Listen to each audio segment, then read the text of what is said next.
Welcome to LKC Study Hub, your center for educational excellence. नमस्कार दोस्तों, स्वागत है आपका अपने YouTube channel LKC study hub में। आज हम करने वाले हैं यूपी बोर्ड एग्ज़ाम 2026 में पत्र लेखन और निबंध से रिलेटेड मोस्ट इम्पोर्टेंट, जो कि आपको केवल 10 मिनट में ही हम आपको दिखा देंगे कि कितने इम्पोर्टेंट है, और उसका फॉर्मेट आपको बताएंगे कि पत्र लेखन लिखना कैसे, जिससे कि आपको पूरा 10 में से 10 मार्क मिले।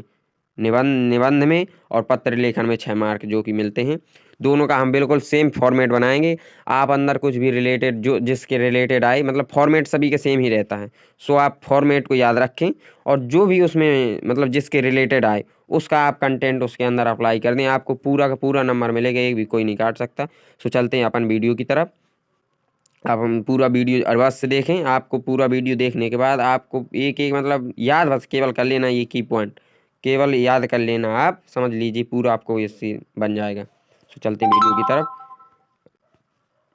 देखिए पहले अपठित गद्यांश, जो कि उसमें ऐड नहीं किया है हमने, लेकिन ये भी इम्पोर्टेंट था तो हमने कहा इसको भी बता देते हैं आपको। ये भी बहुत ही इम्पोर्टेंट रहता है परीक्षा की दृष्टि से।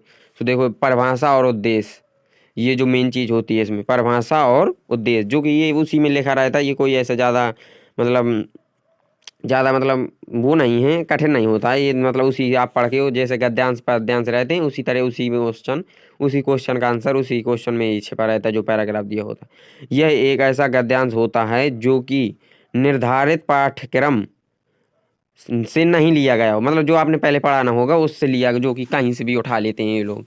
ये रहता है। और इसका उद्देश्य क्या है?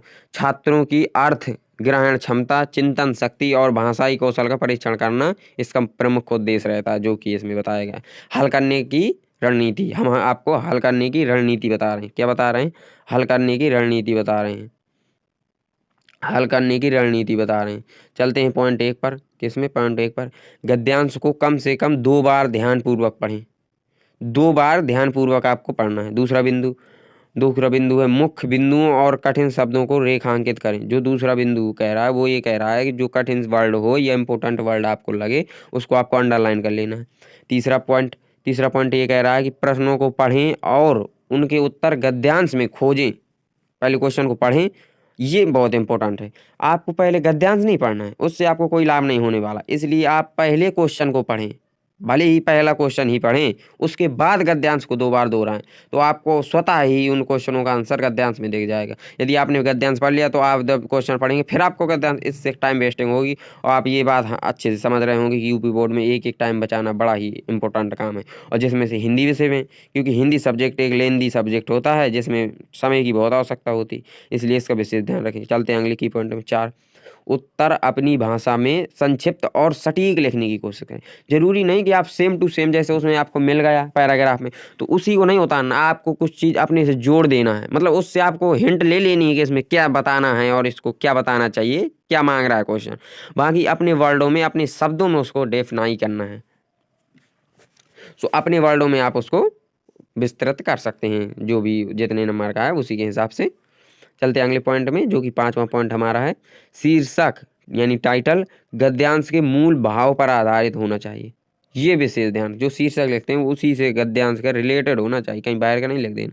ये इंपॉर्टेंट है, जो कि 2 नंबर में रहता है। इसका नोट देख लो आप। नोट: प्रश्नों के उत्तर सीधे गद्यांश की पंक्तियों को उतार कर ना दें, बल्कि उन्हें समझकर अपने शब्दों में, जो कि अब हमने अभी आपको बताया था ना तीसरे पॉइंट में, वही चीज़ नोट लिखा है। ये नोट आप विशेष कर ध्यान रखें, ये बात को आप ध्यान रखना। आपको देखना तो गद्यांश से ही है, लेकिन लिखना अपने वर्डों में, केवल उसी को छापना नहीं है, नहीं उससे कोई लाभ नहीं होने वाला। चलते हैं अगले टॉपिक में, जो कि अगला टॉपिक है औपचारिक पत्र का प्रारूप। देखिए, format of a format letter. Format बड़ा ही इंपॉर्टेंट है। आप उसके अंदर कुछ भी लिख रहे हैं, क्या लिख रहे हैं, कैसे लिख रहे हैं, क्यों लिख रहे हैं, ये उतना इंपॉर्टेंट नहीं है, फॉर्मेट जितना इंपॉर्टेंट है। क्योंकि टीचर के पास इतना, एग्जामिनर के पास तो टाइम रहता नहीं कि आपका एक एक पढ़े। वो तो फॉर्मेट देखता है कि उसने फॉर्मेट क्या लिखा। यदि आपका फॉर्मेट सही है तो आपको पूरे नंबर दे के जाएगा, क्योंकि हमने ये फॉर्मेट प्रीवियस ईयर से जिसमें पूरे सेम नंबर मिलते हैं, आप केवल इसको याद रखें और इसी फॉर्मेट में अपने पत्र को लिखें, तो हम ये गारंटी से कहते हैं कि आपको 6 नंबर मिलेंगे ही। आप यदि अच्छी राइटिंग, नहीं 5 नंबर तो कोई काट ही नहीं सकता। चलते हैं, आपकी जो कॉपी होगी उसके बाएं तरफ आपको लिखना है सेवा में। उसके बाद सेवा में लिखेंगे, उसके बाद आप कॉमा लगाएंगे, उसके बाद पद नाम, जैसे श्रीमान, प्रधानाचार्य, जो कि और या तो फिर किसी प्रबंधक को, जैसे शाखा प्रबंधक ये दिया गया है। शाखा प्रबंधक मतलब किसी बैंक से ऋण लेने के लिए है, या तो फिर अपनी गलियों की सफाई के लिए है, तो आपको उसमें डालना पड़ेगा अधिकारी महोदय। अधिकारी महोदय डाल सकते हैं इसी की जगह। तो पदनाम, पता, जैसे विद्यालय का नाम, बैंक का नाम, या शहर का नाम। जैसे आपकी गलियों को साफ करने के लिए हो तो आप शहर का नाम डालेंगे, बिजली कटिंग के लिए हो तो भी अपने शहर मोहल्ले का नाम डालेंगे, गांव का नाम डालेंगे, वो डालना है। दिनांक, जिस तारीख को पेपर है उसको डाल देना है। विषय, पत्र लिखने का मुख्य कारण और संक्षिप्त में समझाओ। जैसे प्रधानाचार्य को लिखना है स्कूल के बारे में, या हमें ऋण प्राप्ति के लिए किसी बैंक महोदय को लिखना है तो हम लिखेंगे कि बैंक के लिए, या फिर अपने नगर की सफाई के लिए है तो उससे रिलेटेड। बिल्कुल वो तो क्वेश्चन में ही दिया रहता है, आप उसी से देख करके लिख सकते हैं। उसके बाद स्टार्ट करेंगे महोदय या महोदया, यदि वो किसी मतलब महिला है तो महोदया या महोदय। पहला, ये जो बना है पहला, दूसरा, तीसरा, ये पैराग्राफ 3 पैराग्राफ में आपको लिखना है, ये चीज़ इंपॉर्टेंट है। हर पैराग्राफ के बाद एक लाइन अवश्य छोड़ें, उसके बाद फिर अगले लाइन से अगले पैराग्राफ को स्टार्ट करना है। तो पहला पैराग्राफ, अपना परिचय, पत्र का उद्देश्य दोनों को बताना है। जो पहला अनुच्छेद है इसमें आपको अपना परिचय देना है और पत्र लिखने का उद्देश्य बताएं। मतलब आपको अपना परिचय कि मैं ये पत्र कहाँ से लिख रहा हूँ, किस शहर से लिख रहा हूँ और किस कारण से लिख रहा हूँ, ये बताना है।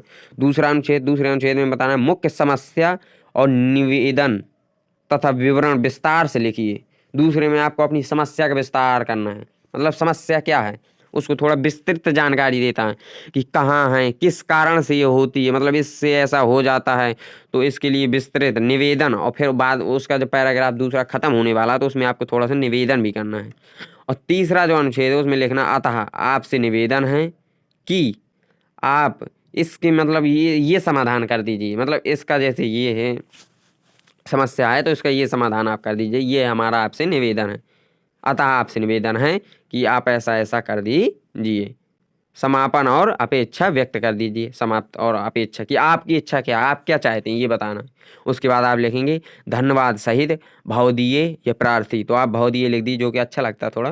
और अपना नाम, कक्षा, पता, पता आप रिमूव मतलब कर सकते हैं, उससे कोई नहीं, कक्षा लिख दीजिए, अनुक्रमांक लिख दीजिए यदि लागू हो तो, नहीं कोई ज़रूरी नहीं है।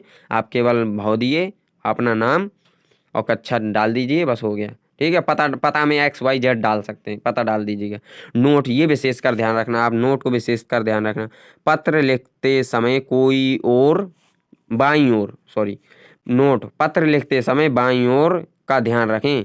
सरल भाषा, सरल और शिष्ट होनी चाहिए, मतलब कोई अभद्र शब्द का प्रयोग ना करें।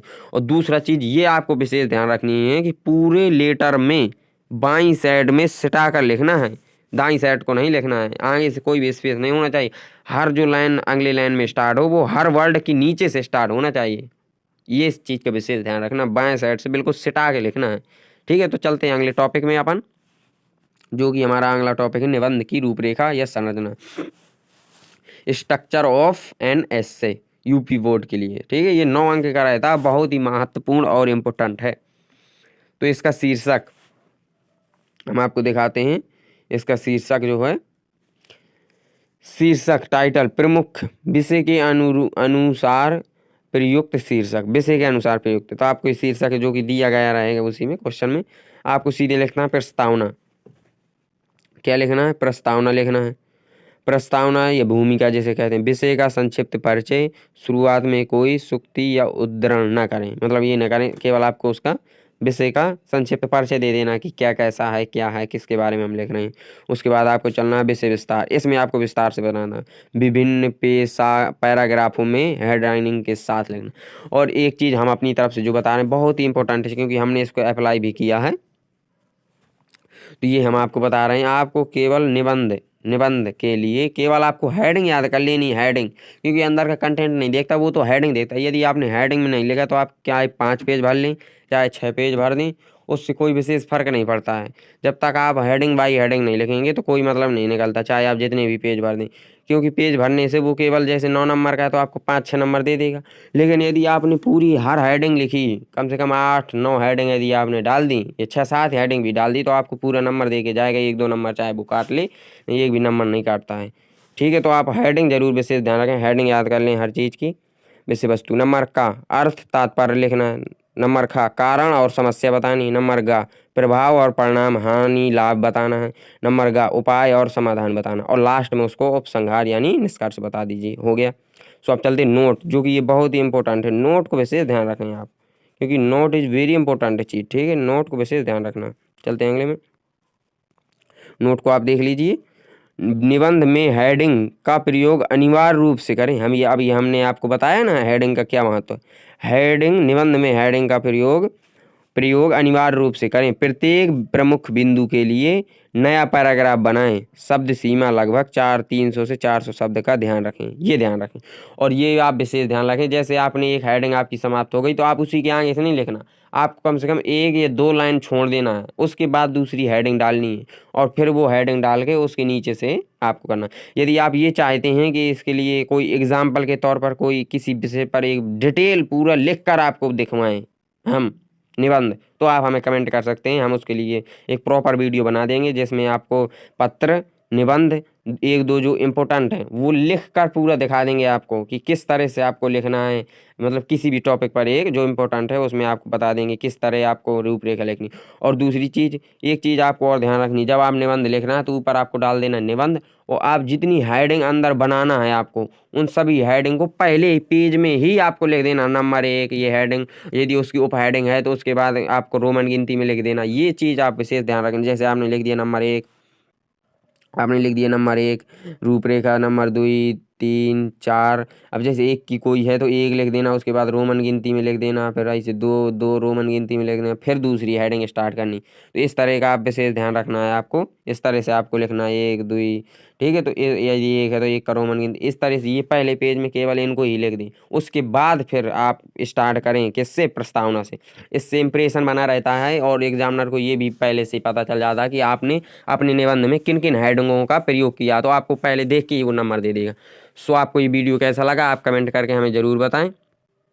आप हमें कमेंट करें और अपने दोस्तों के साथ ज़रूर से ज़रूर शेयर करें, अगर वो 12th यूपी बोर्ड में हैं या किसी भी बोर्ड में हैं और उसके एग्ज़ाम में ये टॉपिक यदि आता है तो आप उसको शेयर ज़रूर करें।